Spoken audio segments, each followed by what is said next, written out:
DNR Okay, for the public hearing For for the- the lake naming. for the lake? All Yeah. right. All right, it is, I got 10 o'clock here, so we will begin. Just to remind everybody that, we have a couple of commissioners that'll be, participating via interactive technology. Commissioner Holland, that's me, and, Commissioner Waldham. I will be taking part, from 14511 Perdido Key Drive, Pensacola, Florida, and Commissioner Waldham will be in 904, basically in Puerto Rico. So if you want to look them up, you can do that.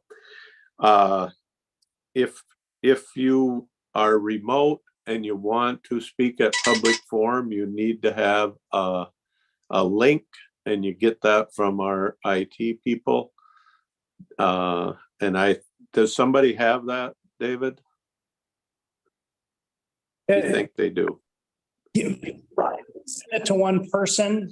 Yep. I don't know that they've joined the meeting yet. It does. Ryan Okay. shaking his head no. Okay, all right. With that, we'll call the meeting to order and rise for the pledge.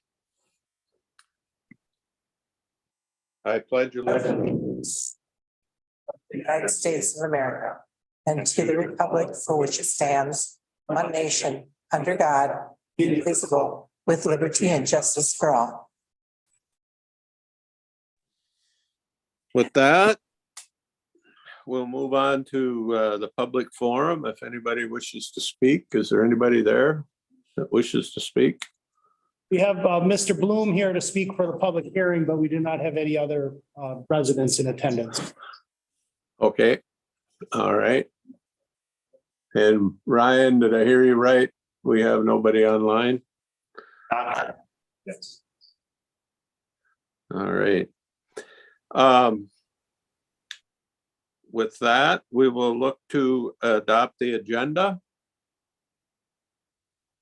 Mr. Chair, we have one addition to consent agenda item number 8.1, a new hire for a part-time dispatcher. And then there is additional information, a letter dated February 16th from the DNR with regards to the lake naming public hearing that's coming up. Awesome. Thank you. Yep. I'm getting a little bit of bad audio, Ryan, when Matt when that end of the table talks, but I can live with it. I'll make a motion to accept the agenda. Thank you. Rise. You not hearing me? Matt Did you seconded it. Did you say, okay, we got a motion by Lundgren, seconded by Ludwig. Any discussion on the agenda? If not, Debbie, you want to call the roll? District 4, Commissioner Waldham. Yes. District 5, Commissioner Ludwig.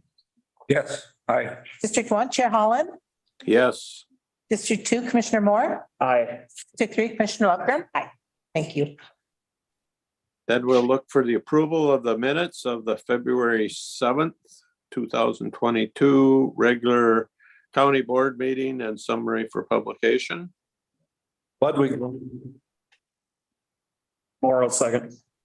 Got a motion by Ludwig, seconded by Moore. Is there any discussion, corrections, additions? Hearing none. Debbie, you want to call the roll? District 5, Commissioner Ludwig. Aye. District 1, Chair Holland. Yes. District 2, Commissioner Moore. Aye. District 3, Commissioner Lovegren. Aye. District 4, Commissioner Waldham. Yes. Thank you. Minutes of boards and committees, the correspondence, University of Minnesota, Family and Community Resilience Program update. That was dated February 11th. Moral move that. Lovegren was second. Motion by Moore, second by Lovegren. Any discussion? If not, Debbie? District 1, Chair Holland. Yes. District 2, Commissioner Moore. Aye. District 3, Commissioner Lovegren. Aye. District 4, Commissioner Waldham. Yes. District 5, Commissioner Ludwig. Aye. Thank you. We'll move on to the approval of the consent items. You've had that consent agenda in front of you for several days, plus the one additional hire that would go on the consent agenda. With the addition. Lundgren will second. By motion by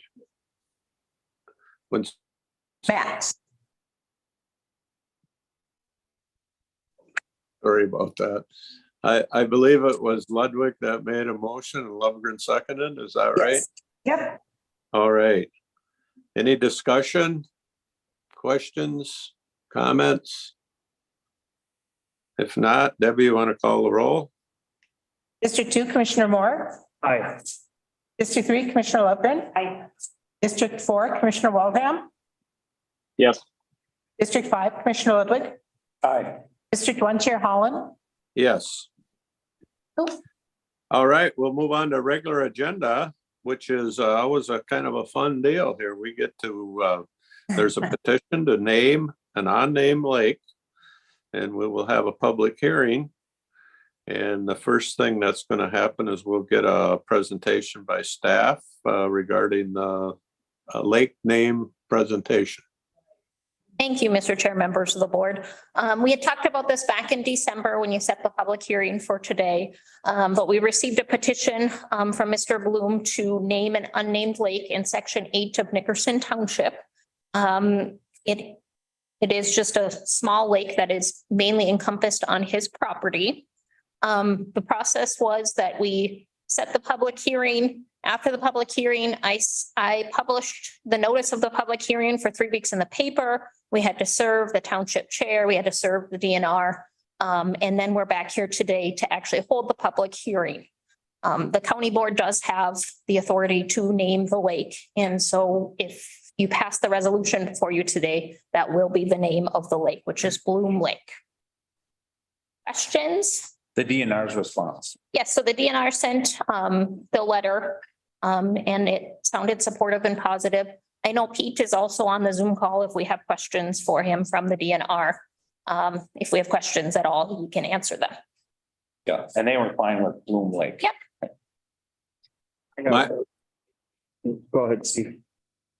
Well, my only question has nothing to do with the Bloom Lake. I just wonder how many lakes have a name in Minnesota? In that text I sent you, there's two, but they're a little bit different. One's Blooms and the other one is something else. The DNR is okay with the name of Bloom. Yeah, Lake. I understand that. Mine was just a general question. That because we know there's more than 10,000 lakes in Minnesota. Oh, yeah. We're gonna add another named lake. So how many named lakes does this make in Minnesota? A lot. 14,000, maybe the DNR guy knows. Well, I hope they don't have to change their license plates now. Interesting one. Plus one. I had a similar question. Do you know how many unnamed in Pine County? We actually have a lot of unnamed lakes in Pine County, a lot of those small little water bodies. Yeah, Okay. so I'm interested to see if people now know how to do this and they're gonna run with it. Mr. Chair, Yes, the only comment in that area where this lake is, there are several other lakes that have family names attached to them already, and that, so it's consistent with the whole area. sure. Thanks for that. I think it's nice having another name on a lake, and so I will make a motion to pass resolution Well- to. Right. Oh, let's sorry, just- you get to. I do a public hearing and I'm excited to get her done. No. Yeah, I know, we all are. But we will open the public hearing at this time if the board has no more questions to the public, and I'm assuming Mr. Bloom might have something he wants to say. My name is Rick Bloom. Turn Thank you. the mic so he can hear you. I'm sorry. Thank you. My name is Rick Bloom. Thank you for the honor of being here. Yes, this is an unnamed lake. My family's been in the area since 1935. My dad was born there. He'd owned property on the lake for 40 years until his passing. Knew that would happen. Anyways, how we came up with Bloom Lake, it's an unnamed lake. When my dad was a kid, they used to call it Mud Lake. Mud Lake's the most common name for a lake, in the United States. When I was a kid, we called it Little Lake. When I was in the service and away, and people started calling it Wally's Lake after my dad, but I knew that Wally would eventually turn into Walleye. And then people would say, there's no walleye in there. And Dad didn't like being called Wally, he liked being called Walter. Well, if you call it Walter, then people are going to eventually say, what, who's the Walter been? Yeah, so I knew that one, and you can't have a possessive on the name. You can't have the apostrophe, because I guess the DNR looks at that as, when you put that on a map, they see that apostrophe and people confuse it as an island. So anyways, Bloom Lake was the most appropriate. You have DeLong's Lake there, Wolf Lake, Mayhew's Lake, Graham Lake. They're all named after families that lived in those areas and all that. We have the only foot passage basically to the lake. It's I think it's a prominent lake, and that is at the head of the Upper Nemadji River. But that's basically it. Thank you. So, yeah, thank you again. Thanks for being here. Thank you very much. Is there anybody else that wants to speak at the public part of the hearing? If not, we'll close the public hearing and we'll bring it back to the board if anybody has any questions, comments. If not, Terry, you go. Now you can. Motion 2023-08, naming the lake Bloom Lake. Ludwig will second. Okay, we have a motion by Lovegren, seconded by Ludwig, to name this unnamed lake Bloom Lake from here on out. It is resolution 2023-08.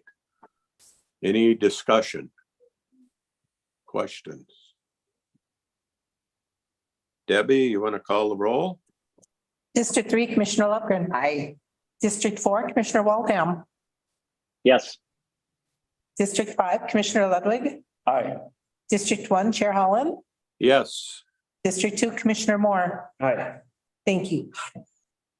Thank you, Mr. Blum. Thank you. That's pretty neat to be able to see that on a map now from this day forward. Just waiting for Kelly to. Anyway, we will move on to the Personnel Committee report. With a head bar. No. Sorry. I was talking a minute. You want me to say that? Or? Go ahead. So we had a meeting, February 13th.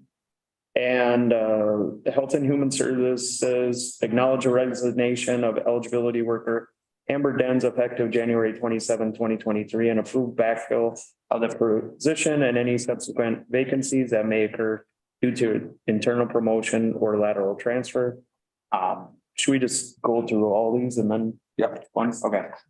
Sheriff's Office acknowledge the resignation of Deputy Sheriff Tim Magnus effective January 31st, 2023, and approve the backfill of the position and any subsequent vacancies that may occur due to internal promotion or lateral transfer. Auditor Treasurer ratify the termination of part-time probationary clerk 3, Emery Hagfors, effective January 12th, 2023. Approve the backfill of the position, any subsequent vacancies that may occur due to internal promotion or lateral transfer. Acknowledge the retirement of senior appraiser Jennifer Christensen effective February 9th, 2023, and approve backfill of the position and any subsequent vacancies that may occur due to internal promotion or lateral transfers. And an administration amend section 12.7.1 of the county policy manual to increase the meal reimbursement to no more than breakfast at $13, lunch at 17, and dinner at 21. And amend section 31 media policy by naming all department heads or designee as media contacts. And then should I keep going to the? No, these You're done. number 3 there has to be done All right. after the Sounds good. So with that, I'll make a motion to approve all that I just read off, A through D. We will second, and then I'll just add that, I'm sure you all saw that, but we added to designated contacts for public speaking, or the highway engineer, public works director or his designee, and health and human services director or designee, and county probation director and or designee. Just for the record. Any questions on that? Yeah, I have a question, Mr. Chair. Yep. Under administration, subpart I, why the increase of meal reimbursements?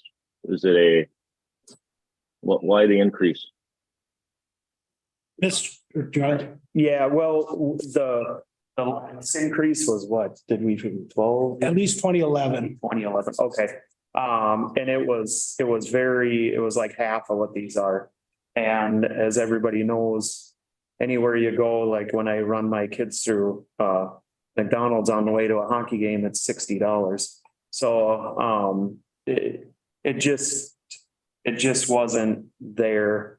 With this, we're not the highest, but I believe before we were substantially low. So that's why we did it. And then the follow-up, where's the county to come up with the money, the difference to pay for this? Yep, Mr. Chair, members of the board, it would have to come out of existing budgets. There's no budget increases in this action.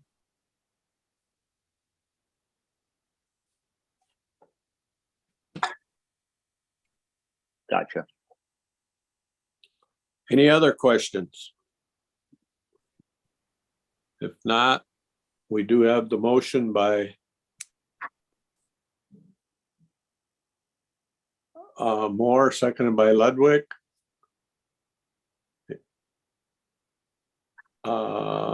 If I hear no other questions, we'll have Debbie call the roll. District 4, Commissioner Waldham. I oppose. District 5, Commissioner Ludwig. Aye. District 1, Chair Holland. Yes, District 2, Commissioner Moore. Aye. District 3, Commissioner Lopgren. Aye. Thank you. And Mr. Chair, Okay. Kelly is approaching the podium to discuss the next item. okay.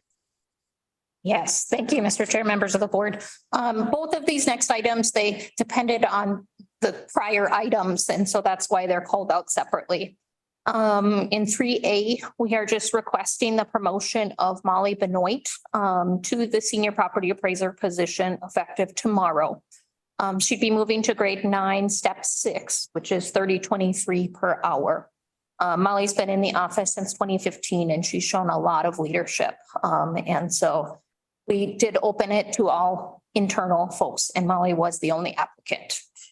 And then on 3B, on just hiring that backfill clerk 3 part-time position for Sully Lucht, starting today, effective today at $18.60 per hour, grade 4, step 1. Questions? I think we would take that as one motion. Ludwig will move. Lopgren will second. Got a motion by Ludwig, second by Lovegren. Any discussion, questions? If not, Debbie, you want to call the roll? District 5, Commissioner Ludwig. Aye. District 1, Chair Holland. Yes, District 2, Commissioner Moore. Aye. District 3, Commissioner Lopgren. Aye. District 4, Commissioner Waldham. Yes. Thank you. 4 is, who's gonna take that? I got that, Chairman. Okay, Mark, go ahead. Yeah, so we got an updated agency agreement and resolution with MnDOT to allow us to receive our federal transportation dollars.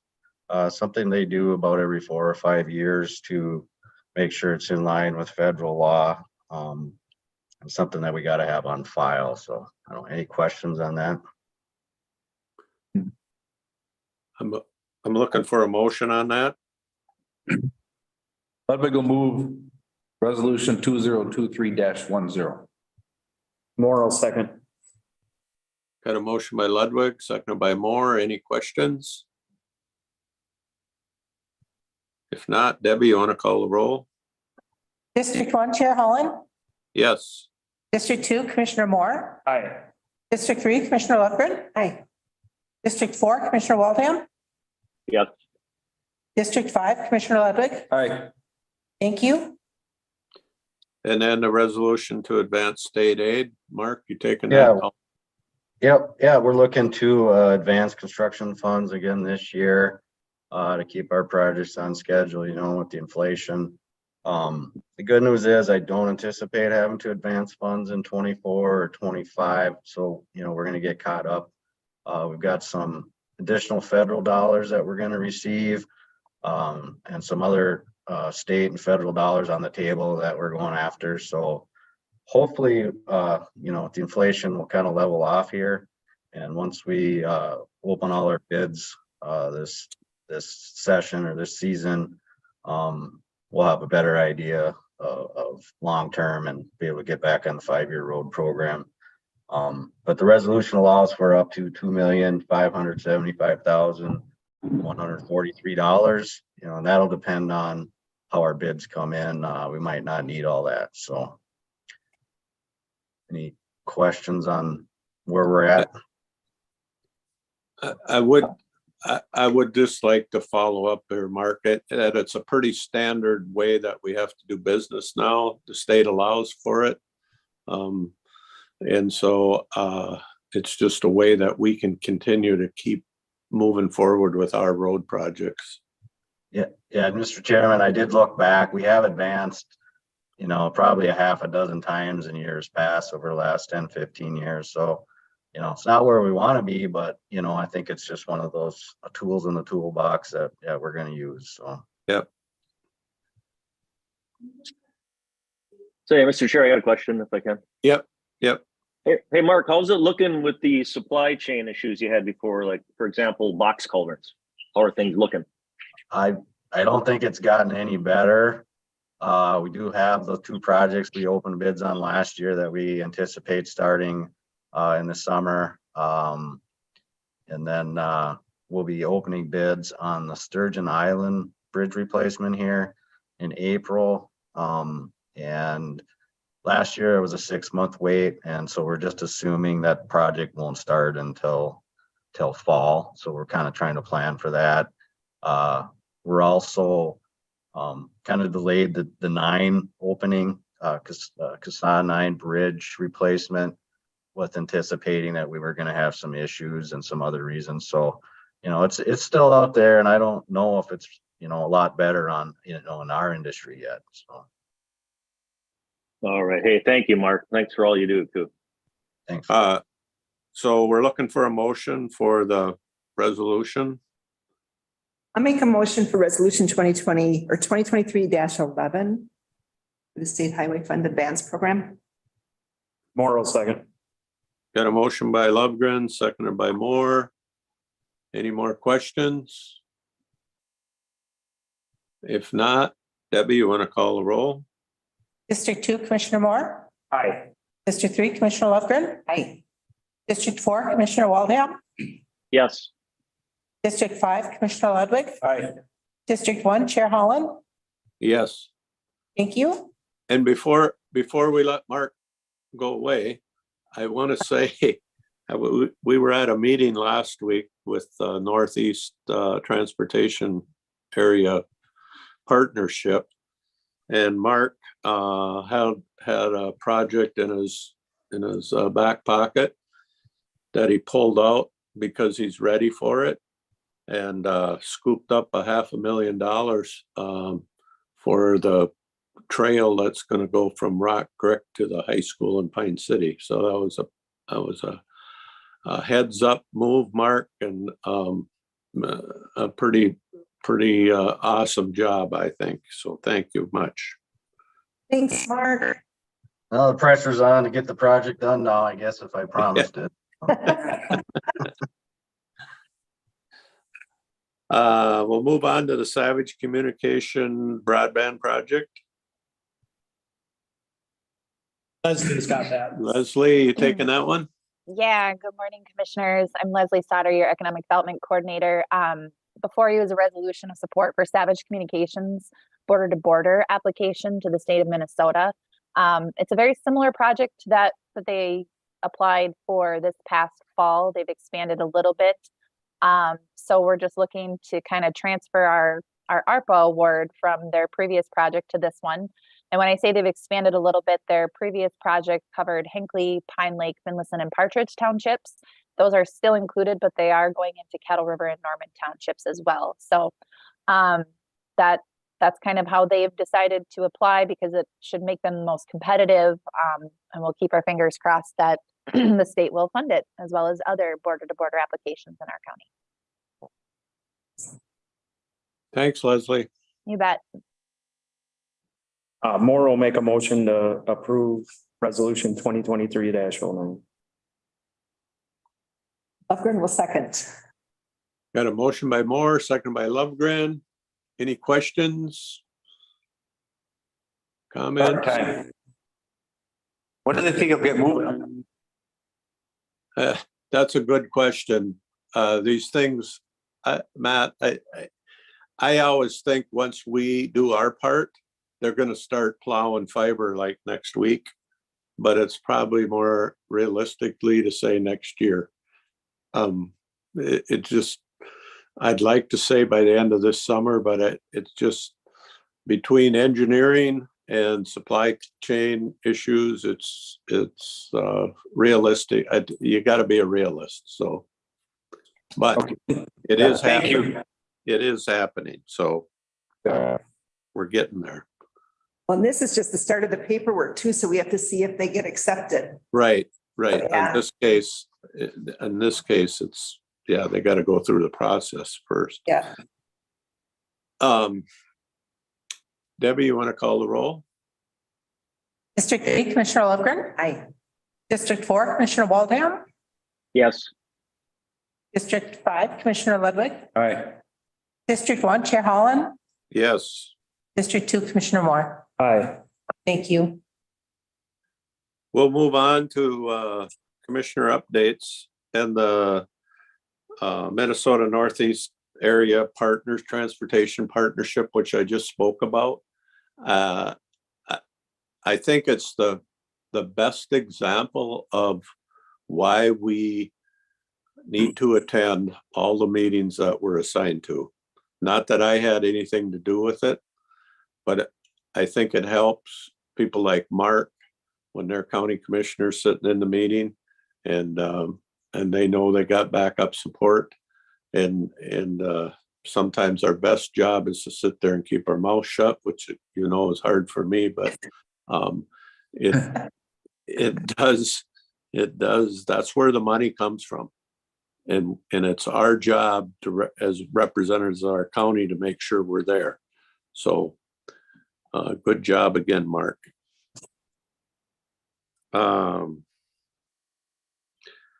Let's see where we at here. Kettle River Policy Committee. Thanks, Mr. Chair. Yeah, we had our meeting February 9th. And they issued the drafts on the statements of, you know, the cause of what the plan's going to be. So it was there's a statement on lakes, statement on forests, streams, wetlands, farms, groundwater, and city stormwater. And each one of those is backed up by what they're going to do and how it's going to affect. And then that's probably the major thing. Then a big discussion happened on governance and how that's going to work. We haven't decided yet. It was just, we're throwing it out there, but we're going to have to decide at some point. And From my perspective, I support like a collaborative joint powers agreement versus the entity. But that's where I sit. I just think we can get a lot done that way, and it just everybody's in the loop. You know, so Matt, yeah. if I could give one bit of advice to somebody that's been down that road. I think some of us in the lower St. Croix decided that, you know what, we're spending all of our time talking about this governance. What we really, our job is to work on the task at hand. And I know governance is important, but in the end, we're all going to get there no matter what form we sit under. And we actually had one party that left the organization because they didn't like the way it was organized, but now they don't have a seat at the table. So I don't think we want to be that somebody. So Yeah, I know. I don't know how it's going to work exactly, but I think it would, our Pine County will be the pass through, will be in control of it, but I think our agreement would say we would have the SWCD that knows everything. right. And then the other agencies that are involved and be able to hand out the funds for projects. That's kind of the way I want to see it, but Yeah. we'll see. Thank you, Mr. Chair, for that advice. Thank you. Law library. Yeah, we did have a meeting. We set our budget. Which I think was, it was about $300, I think. And that was because of the management contract went up just a little bit. And we did renew our state library subscription, law library subscription. They have two different tiers. We've always just been tier one, but we were kind of throwing around maybe the tier two. It costs a little more money, but should the library have what books they have, what do you do with all the old dusty books? Are we using the best, making the best of the library's revenue, that kind of stuff. So we did talk about it. We may investigate a little bit more into that. So, but otherwise, that was about it. All right. Yep. Soil and water. Oh, Whoop, go ahead. computers they can in there. Yep. So they're a subscription. Okay. Yep. And it's a lot. I can't remember. I have it here. Yeah, okay. The Westlaw, internet service. 820 to $840 a month. Okay, so. Thank you. It's a lot. Mhm. Soil and water. Yeah, there's only one thing, I guess, that everything else seems business as usual, but one thing, there was discussion of an administrative assistant for the SWCD to assist Paul with some of his duties, and he can get some help where he thinks he needs it. It's just at the talking stage at this point to see if it's something worth doing. Everything else seems to be the same, and I do have a copy of minutes. If anybody wants a copy of the minutes, I can forward them to them. All right. Thanks, JJ. Yeah. Extension committee. Actually, it was a really good meeting. They had everybody that worked with the University of Minnesota that came and did a presentation. And so, like we had mango salsa, they showed us how to prepare it, and they talked about what's going on with the egg and everything. They're working on Farm Family of the Year. The one thing that they said was since 2021, membership is up 40,516 members, so 57%, which is huge. And then they've got 7,000 volunteers, and that's up 5%. So there's been over $33,000 donated for the Pine City Discovery Center, which is the one right downtown by the old post office where they're building that little garden. So, and they wanted, I think, $30,000. So they've hit their goal and, or maybe they wanted 35, but they're right in the ballpark. So that was really good. So it was a good meeting. East Central Solid Waste, probably the one thing that, we know happens, especially during the time of inflation, because the rates, follow the consumer price index. And that's a long-standing tradition that the Solid Waste Board took many years ago. And so they didn't get, because at one time they kept holding the rates low, and then they had to jack them up 25% and try to catch up. And so they passed a resolution many years ago that they follow the consumer price index. So if the inflation for the year is pegged at 2%, our rates go up 2%. And so this year, I believe CPI was 6.8%. So on January or July 1st, the rates to the haulers will go up that much. Doesn't mean your garbage bill will go up that much, because the licensed haulers, the one that's have contracts, get a rebate, if you remember. So that plays into effect. It's one of the ways that they've encouraged people to use garbage service and encouraged haulers to have long-term contracts so they can kind of manage the landfill better. But we know rates are going up. So that's about it. East Central Regional Library. The news is there's a $4 million increase within the governor's budget for the libraries. And then the House and Senate, it looks like they need their approval. But what they're also looking for is an inflation indicator. And so, if things go up, then that'll go up. And if they can get that money in there, maybe that'll drop what we need to pay a little bit, which would be awesome. And then February 28th is when they're doing their library legislative day. So if anybody wants to attend that, that's open too. And they've got transportation. Real quick question. They have, I don't know how many years got an increase, have they? No. Yeah. No, Did they it's say been- how many years? 'Cause I know they fought for years for it, but never. I don't Yeah. think she said how many years I it's think been, as but long it's been a as I- long time. That'd be 8 years. So there's a lot of excitement with Good. that one. Good. Yeah, Hey, Terry, yeah. was there any talk with an increase coming from the state that we could then decrease the amount we pay to take a little of the burden off of our local taxpayers? Well, that's fine. Right now they got to get that money and then that'll go, that'll be discussed at that time. But yeah, I think that if they do get the money from the state, then they're not going to need as much from us. So that's hopeful. I know JJ back when that's what we were fighting for, because then it would directly lower it. So. Well, just take notes so we can follow up on that. Yep. Thank you. But yeah, if you talk to your legislatures, do a push for that. See if you can get that to go through. But, I think that that's the problem with the state is they make a lot of promises to people and then they don't follow through. We've felt that in our pocketbooks. So, we Yeah, need well, to I kind guess- of push them to be upfront.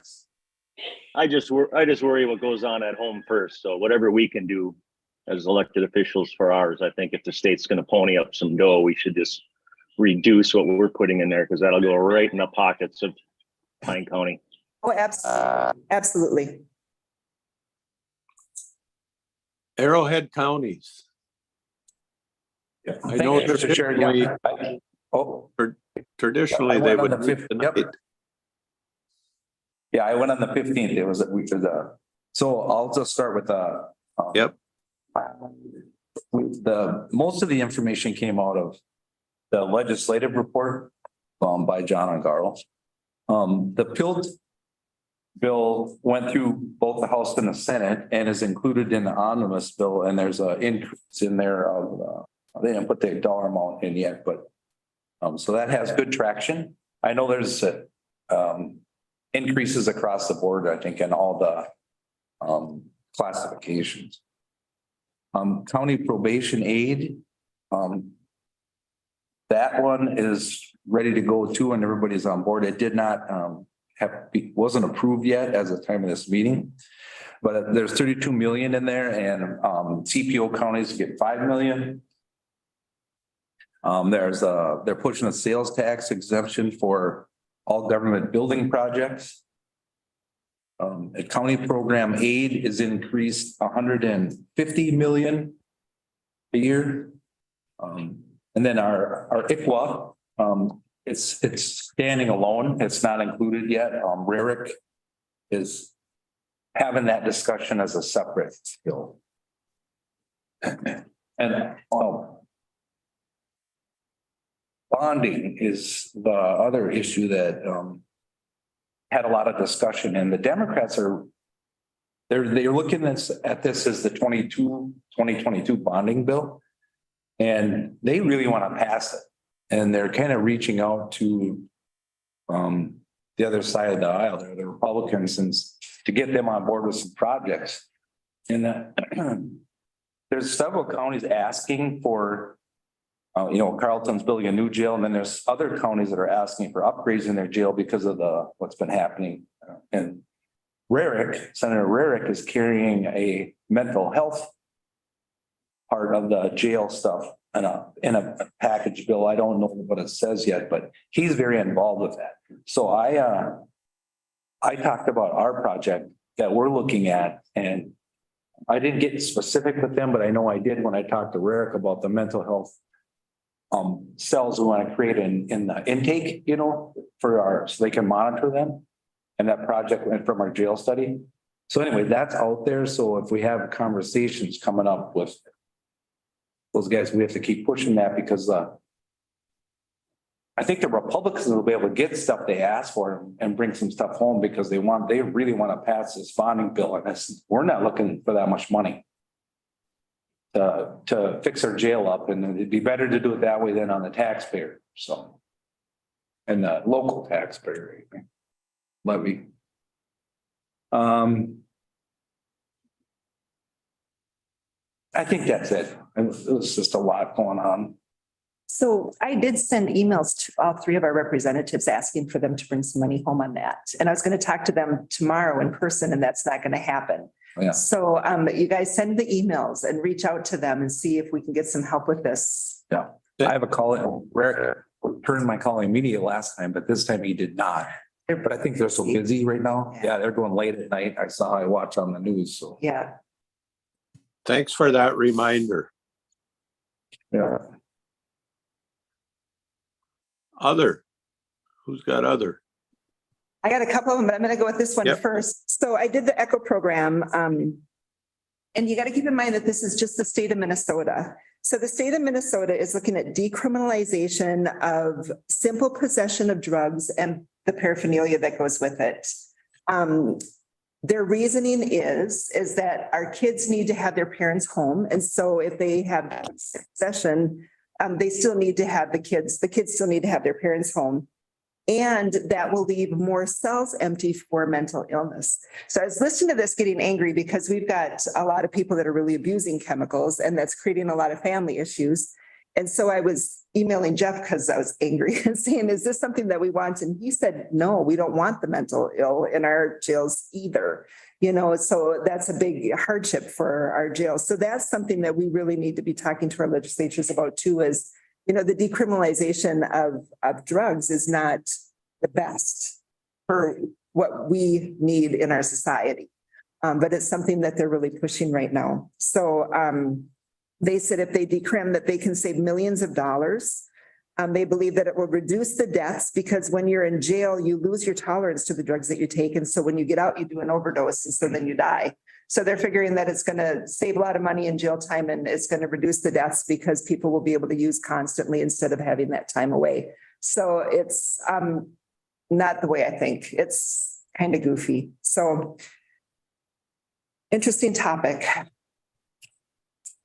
I also, we had a childcare meeting, and just to keep everybody up on what's going on with childcare, Sometime probably in May, we're going to be having a childcare appreciation training for the residents of Pine County, trying to get people the training that they need so that they can stay open. Hopefully bring in some more childcare providers because we need them.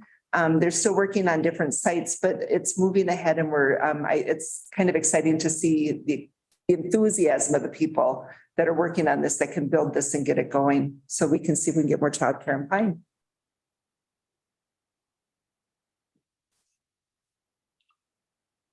Is that it? Uh, That was a short other. I do have others. One is, because by default, I became the District 1 rep for AMC because I was the alternate and Annie Marcotte was the district rep and she did not win re-election. So I took some training last week. It was very good. And I think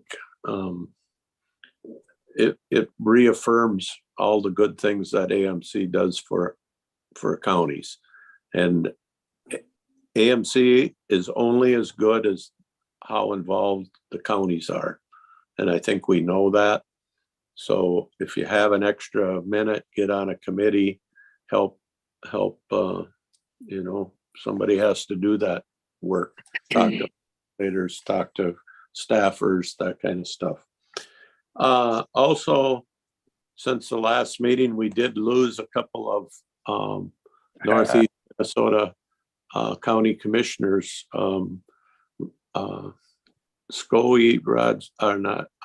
Wayne Scoey. Most of us had a good chit chat with him at the annual meeting in Bloomington. Wayne was just a terrific guy. And so I'd gotten to know him over the years and we'll miss him. And then Matt, help me out with the name of the guy. Pete. Yep. Another great guy. So anyway, there'll be a hole in those boards. That's all I had. Anybody else got any other? Yeah, I just had a question on other. I see, Terry, what's happening new with pipeline safety? I see you attended that. Is there anything that we should know? I'm always curious when it comes to digging, of course. Oh, no, it was, call before you dig, obviously. And then it was a good way to go to support our staff when we do have issues. And so it was an interesting training. Yeah. Just call before you dig. Call before you dig. It's a big one. That's a real big one. Anybody else? If not, we'll declare the meeting adjourned. Have a good day, everybody, and drive safe. Yep, take care, everybody.